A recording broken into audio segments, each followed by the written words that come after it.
As a percussionist, we do play a lot of instruments, a lot of different techniques required to learn to be able to get all the different sounds out of those instruments. We have the most fun of anybody in the orchestra. We have the lowest of the low-pitched instruments, the bass drum.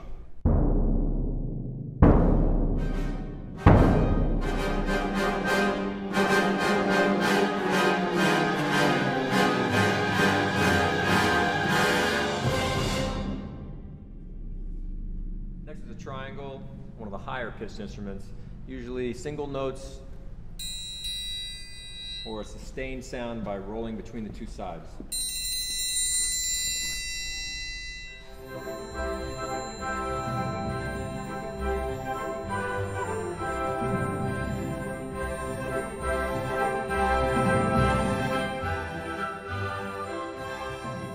And as percussionists, we also get to play pitched instruments, such as these crotales, part of the keyboard family. They're laid out like a piano is laid out, with the white notes and the dark keys right here. Normally we strike them with various types of mallets.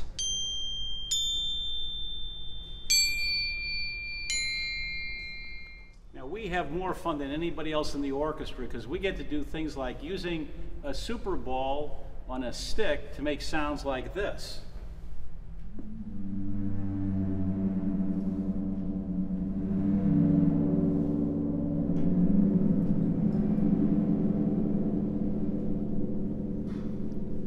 If we're not making unusual sounds like that, we're usually providing rhythm of some sort with another variety of different drums. Snare drum is a typical one. These other drums are the Latin variety, bongos and timbales.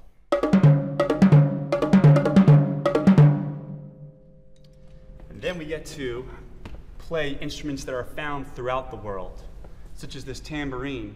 In many different cultures, they have their versions of the tambourine, and we have various ways of striking the instrument with our hand.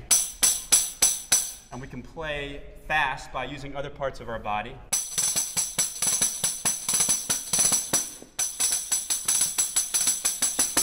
And then we can shake and make a sustained tone, which we call a roll.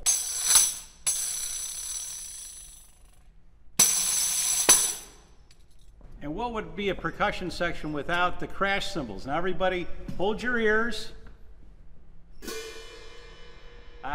Fooled you. Percussion instruments can play loud and soft, but of course we all love to play loud.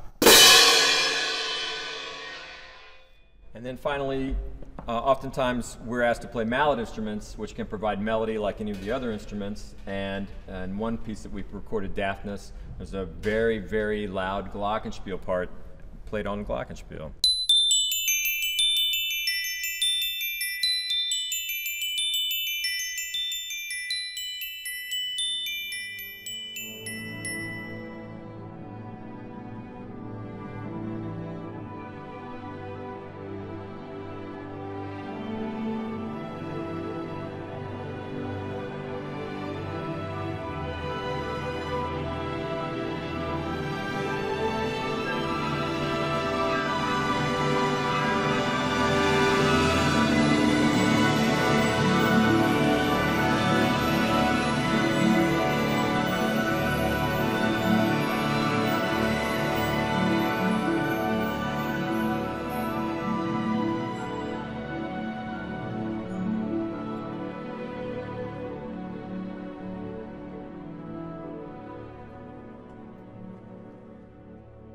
Percussion instruments, like anything, are learned skills, and essentially you're learning specific motions required to produce certain sounds, and with a lot of practice, which that's really the key, a lot of practice will give you those, the repetition to learn those motions, and that's how you develop the different techniques. A typical technique to play something like a snare drum, just a simple drum, would be 2 sticks, one in each hand, and the motion is very, very simple as far as up and down goes, as long as you're only playing one, striking the drum with one stick at a time. There are different techniques, though, where you use more than one note per stick. And when you combine those, that's what we call a roll.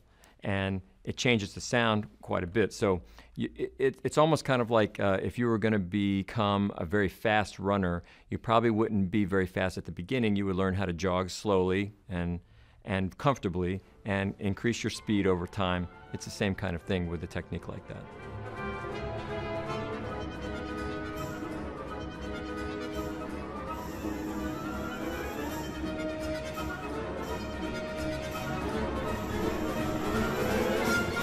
Cymbals can be a little bit different that way in the sense that when you're playing a pair of cymbals, what we call crash cymbals, you have one in each hand, and there's a motion that you need to prepare in order for the cymbals to strike at exactly the right time when you want them to for the right dynamic that you want them to, and hopefully getting the kind of roundness out of the cymbal sound that you also want. You can change that slightly by the direction that the cymbals meet. In other words, if they're more up and down, you can get a little bit more highs out of them. If they're a little bit more side to side, you can get a bit more lows out of them. And that's actually kind of the sound spectrum that the instrument has that you're trying to bring out.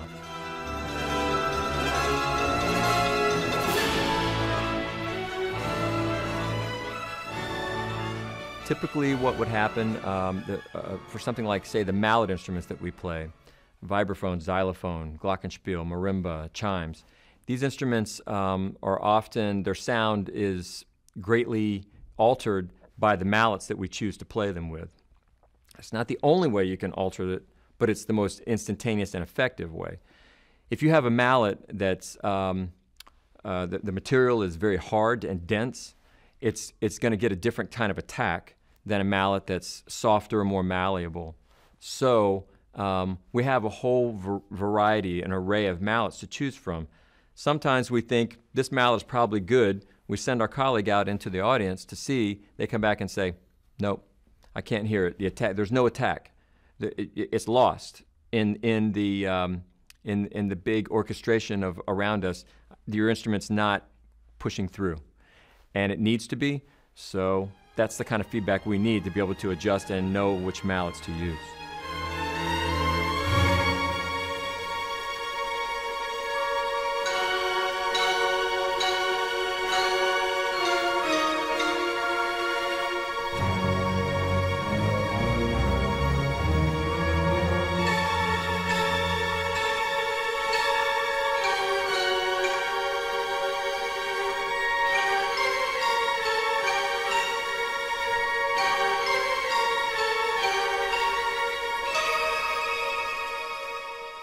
Mallet instruments are set up exactly like a piano. White keys, black keys. Anybody that can play a piano can play a percussion mallet instrument. And I was fortunate enough that my parents got me piano lessons. I took 5 years of piano when I was younger. And that was very, very helpful to be able to make that transfer. My mother and grandmother like to take credit for the fact that they encouraged me to pull out pots and pans in the kitchen, on the kitchen floor with wooden spoons. That's literally how I started. They thought it was funny, they thought it was cute, and of course I loved it. I didn't know what I was doing. I think once I got into the 6th grade, I joined the public school band program, and that actually kind of set me on a path to really enjoying music. In high school, I played with a community orchestra. I experienced all kinds of different music, and wanted to be actually a really good drum set player at one point. Turned and went the orchestral route and fell in love with orchestral music, and that's really how I ended up being a percussionist.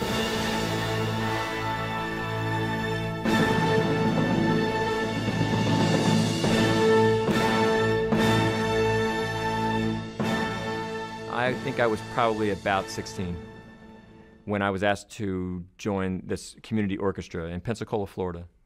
I had recordings of orchestral music, but I'd never played live with an orchestra. And I remember sitting in a rehearsal, my very first rehearsal, and listening to this amazing sound of strings surrounding me that I'd never heard before.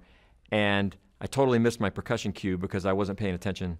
And that's when I knew, wow, this is a really, really unique situation, and I hope that I can somehow do this as a career.